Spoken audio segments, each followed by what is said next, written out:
तन पे ठीक से वस्त्र नहीं होंगे, सर्दी में भी ऐसे पड़े होंगे और गर्मी में भी धूप में, पर चेहरे की जो स्थिति है वो जरा भी नहीं बदलेगी। क्यों? क्योंकि उन्हें सच्चा सुख पता है। विदेशी रजाइयों में सच्चा सुख नहीं है, बढ़िया एसी में सच्चा सुख नहीं है।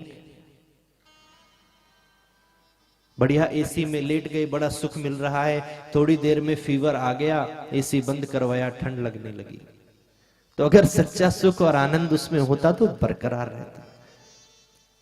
भजन रूपी सच्चे आनंद को वो संत ले रहे हैं। तो किसी दिन 56 प्रकार के व्यंजन को खा रहे हैं भंडारे में, तब भी वही सुख है। किसी दिन कोई राजस्थानी भक्त ने भंडारा किया दाल बाटी चूरमा का, उसमें भी वही आनंद है। किसी दिन खिचड़ी पी रहे हैं, उसमें भी आनंद है। किसी दिन कोई भंडारा नहीं है तो और ज्यादा आनंद है कि भजन छोड़कर उठकर जाना नहीं पड़े। तो सच्चा आनंद तो वो है, और वो तो ऐसा आनंद लूट रहे हैं कि कई संत सुनाते हैं ऐसी कथा कि कुछ वर्ष पहले भगवान आए, एक संत को दर्शन दिए। संत ने देखा भगवान सामने खड़े हैं, पर उठकर नहीं गए। भगवान ने सोचा कैसा व्यक्ति है, 24 घंटे मेरे नाम की माला जपता रहता है, पर आकर मिला नहीं। भगवान पास गए, भैया महाराज क्यों नहीं आए?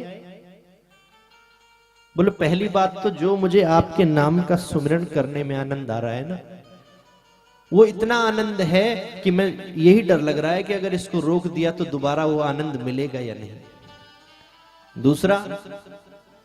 दूसरा आप हमारे ब्रज की जो परिक्रमा मार्ग है ना, उसकी सीमा के बाहर खड़े हो।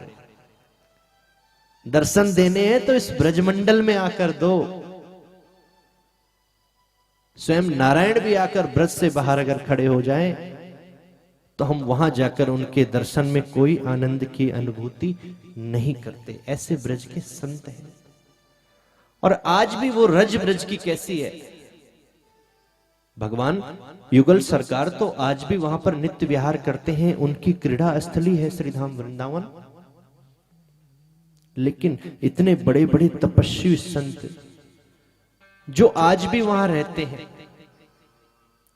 उनके भजन के प्रताप से वो भूमि कितनी पावन हो जाती है। पर ये माया का प्रकोप, समय निकाल के आप जाते भी हैं। अब तो रोड्स इतने अच्छे हो गए कि मन हो रुकने का तब भी नहीं रुकना चाहते कि जल्दी से जाएं और शाम तक वापस। संसारिक कार्यों में किसी रिश्तेदार की शादी में 2 दिन का काम है तो 5 दिन का समय निकाल के हम जाते, पर वृंदावन जाना है तो नहीं।